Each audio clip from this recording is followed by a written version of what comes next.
Chapter 114. The Glory of God. Exodus chapter 33, verses 12 to 23.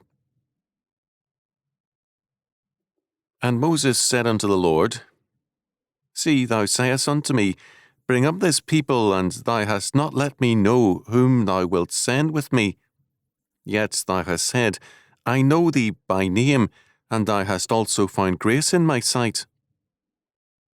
Now therefore, I pray thee, if I have found grace in thy sight, show me thy way, that I may know thee, that I may find grace in thy sight, and consider that this nation is thy people. And he said, My presence shall go with thee, and I will give thee rest. And he said unto him, If thy presence go not with me, carry us not up hence. For wherein shall it be known here that I and thy people have found grace in thy sight? Is it not in that thou goest with us? So shall we be separated, I and thy people, from all the people that are upon the face of the earth. And the Lord said unto Moses, I will do this thing also that thou hast spoken, for thou hast found grace in my sight, and I know thee by name. And he said, I beseech thee, show me thy glory. And he said, I will make all my goodness pass before thee, and I will proclaim the name of the Lord before thee, and will be gracious to whom I will be gracious, and will show mercy on whom I will show mercy. And he said, Thou canst not see my face, for there shall no man see me and live. And the Lord said, Behold, there is a place by me, and thou shalt stand upon a rock. And it shall come to pass, while my glory passeth by, that I will put thee in a cleft of the rock, and will cover thee with my hand while I pass by. And I will take away mine hand, and thou shalt see my back parts, but my face shall not be seen. Exodus chapter 33, verses 12 to 23. The plan of the encampments with the sanctuary at the centre has profoundly influenced urban planning in Christendom because it sets forth the need for a focus in society, and that focus must be the triune God. Otherwise, a new focus appears, and it comes from below, from lawless men. Instead of all areas of life having a function in terms of God and His kingdom, the centre shifts downward. In time, the quote-unquote problem for the social order becomes more and more Christ's people because they are at odds with the anti-Christian culture around them and less the lawless element, now dominating the entire scene. Popular culture now exalts things that are base and evil because the focus has shifted. The vision of God described in this text is related to this fact. Moses is allowed to see God to a degree. He is in a cleft of the rock, verse 22, a reference which is familiar to us from Topladi's great hymn, Rock of Ages. A.H. McNeill described his vision, which translation cannot convey, in these words: The vision of Yahweh's glory, His full personality, was impossible for Moses, but he might catch a glimpse of the afterglow, a partial suggestion of what the whole radiance must be. The vision is to Moses, not to Israel. God had left the camp.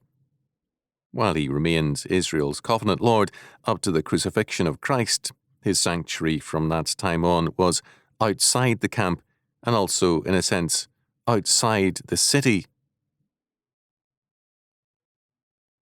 Moses did not fully comprehend the meaning of God's sanctuary leaving the centre of the camp. In verse 12, he expresses his bewilderment. What will God do with Israel? In verse 13, he says, Now show me thy way. The Lord promises that he will indeed accompany Israel into Canaan, Verse 14, but Moses says that he cannot lead Israel unless God goes with them. Verse 15. God tells Moses that he will do all that Moses hopes for because I know thee by name, that is, I know you as my own man, my covenant man. Verse 17. Moses then asks, I beseech thee, show me thy glory. Verse 18. James Moffat rendered it, let me see thy majesty. The term is not easily explained. Moses had asked to know God's plans for Israel. His concerns are intensely practical. He does not question God's right to judge Israel.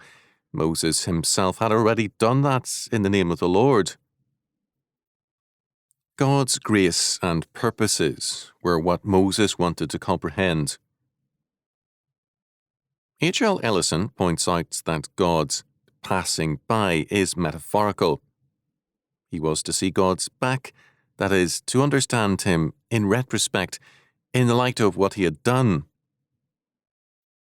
Moses received a revelation of God's purpose to enable him to understand the past and the immediate future.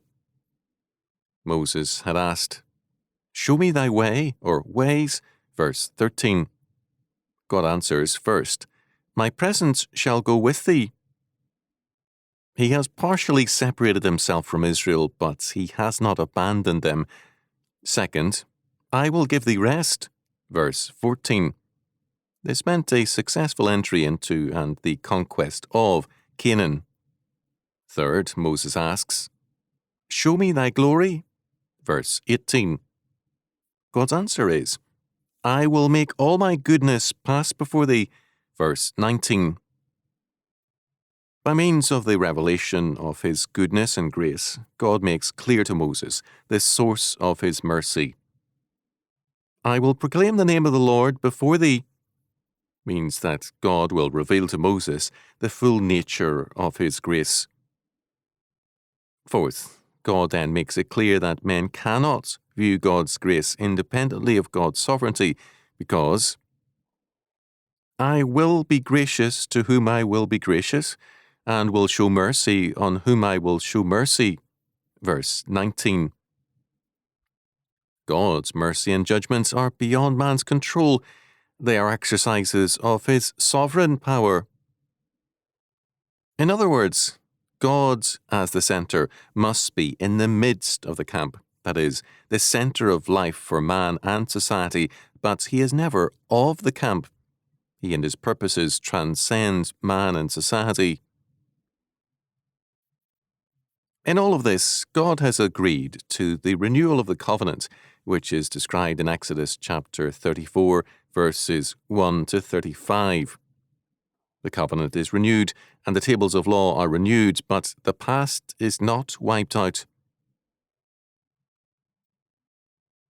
Moses' vision of God is important for us because it is an intensely relevant vision. First, as we have seen, God must be central to society, or society comes under his judgment. In addition, God's centrality is transcendent.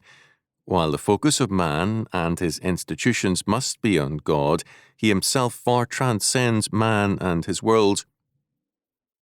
Second, at the same time, we cannot turn the vision of God into something relating to heaven. The idea of attaining to a vision of God has had a very powerful effect on medieval mystics and saints as well as on Protestant pietists. The vision of God, however, is intensely relevant to man's world and man's duties therein. The whole of Scripture gives us a vision of God, but says little about heaven and much about earth and our duties here. Such quote-unquote spiritual concerns as some stress are not biblical. As long as we are on earth, our duties must be governed by our obligations here and in terms of God's law. To attempt to act like angels when our calling is to be men and women in Christ is both evil and silly. Third, the structures of a Christian society must reflect the centrality of the sanctuary. God's law must govern man's law, and man's priorities must be in terms of God's requirements. This is set forth in many ways in the law. The first fruits must be exactly that. God receives his portion before we take ours, and the tithe comes off the top, not at the last. All our priorities must be ordered by God's law word.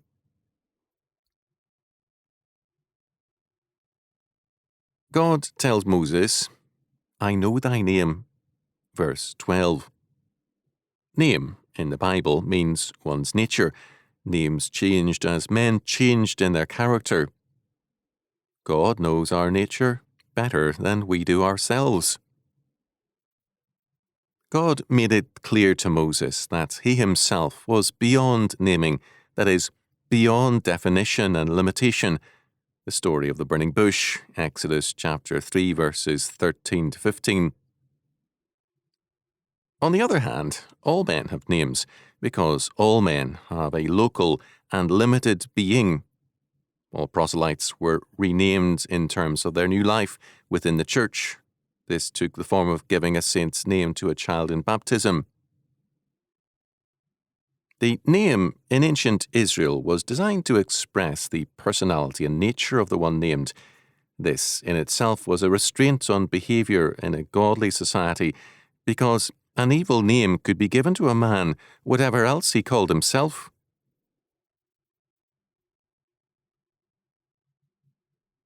One practice, which occurred in at least German Lutheran churches for a few centuries, was called naming. Its origins are not known. After the consistory investigated and proved charges of open and notorious sin on the part of a member, he would be publicly named after the sermon.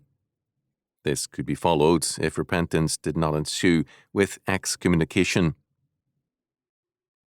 Apart from especially serious circumstances, church rules forbade naming.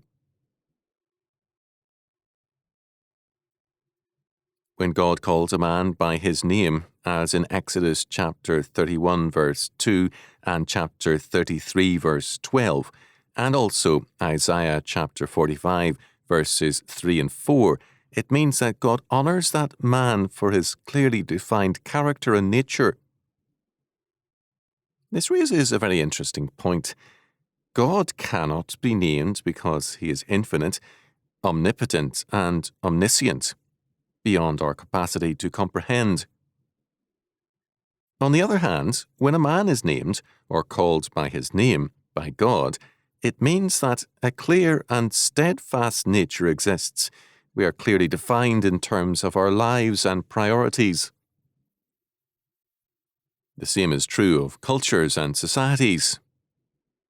When the centrality of God is gone, when he is no longer in the midst of the camp, then the centre does not hold, and all the warring groups have their own wayward definitions. It is, as Cornelius Van Til pointed out, then an integration downward into the void. Quite logically now, in our cities, gangs of lawless young men define themselves by gang names. For them, this is a definition of the only valid society. The world around them is a wilderness to be raped and exploited.